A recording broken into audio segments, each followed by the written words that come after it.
Hey folks, P58 again, aka Pete Bertino, the author of The Time Rippers. This is a little story that I started thinking about the other day.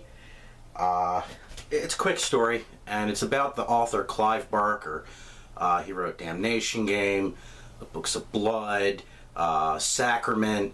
He created Hellraiser.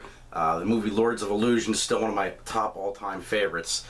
On July 17th in 1997 in South Philadelphia, Pennsylvania, me, an idiotic 17-year-old who was just angry and full of teenage angst, was at a book signing on, it was a Tower Books. For those of you who don't know what Tower Books is, there was a record store called Tower Records, and they had subsidiary stores. There was Tower Records, and then there was also a Tower Books, where obviously they sold books. And sometimes they would get really big people to sign books. I remember one year, my sophomore year, Howard Stern was signing one of his books, a couple other people, but the one that really stuck out to me was Clive Barker.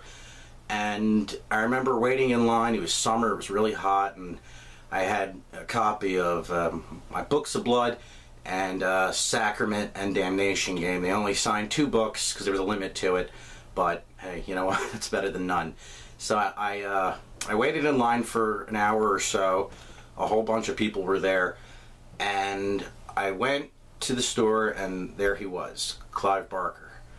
And you know, I remember being so nervous, and just, you know, wow, it's like, I mean, this guy, I mean, you know, Pinhead's creator, you know, I mean, my God, I mean, if you've seen Hellraiser, you know how scary that shit is. I saw that movie when I was like 8 or 9. It freaked me the fuck out, you know. So I go up to him, and he was so nice to me, to a complete stranger, and I that's literally what I did. You know, I was so, you know, oh my God, it's Clive Barker. And I said, sir, I want to be a writer just like you. I mean, I just wanted, you know, I wanted it so bad. And he shook my hand. He said, you know, relax. Good luck with that, and you can do it, you know. And my whole life, a lot of people, you know, like family and friends I grew up with, told me I couldn't do it. They said, no, that people don't read, and, you know, you'd be wasting your time, you know, get a real job. Well, you know, I mean, I took those kinds of things in stride, and actually more in stride. I took them to heart. I mean, I'm 34 now, and I'm finally writing my first book.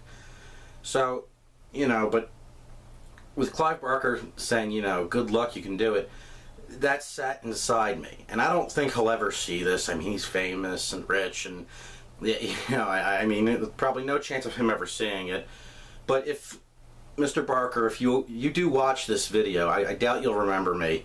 You know, you gotta imagine me as skinnier with, you know, scraggly long hair and, you know, dressed up in black. You know, it was the 90s, you know, we did crazy shit back then.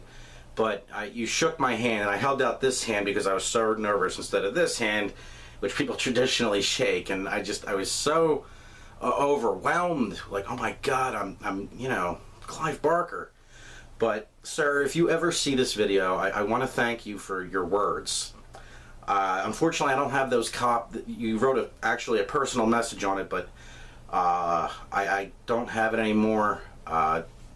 You know, there was turmoil in my life numerous times where I had no place to live. I was homeless, so you can imagine how I really couldn't take a lot of things with me. And it was a copy of the Sacrament. You wrote a message. You said, Pete, good luck. You know, you can do it with being a writer. And, you know, that always touched me. So like I said, Mr. Barker, if you do see this video, thank you for your words. Thank you for being nice to me despite what an awkward kid I was.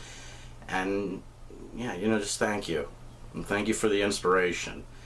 You know, I have very few writers that I really feel in my heart, and you're one of like the top 3.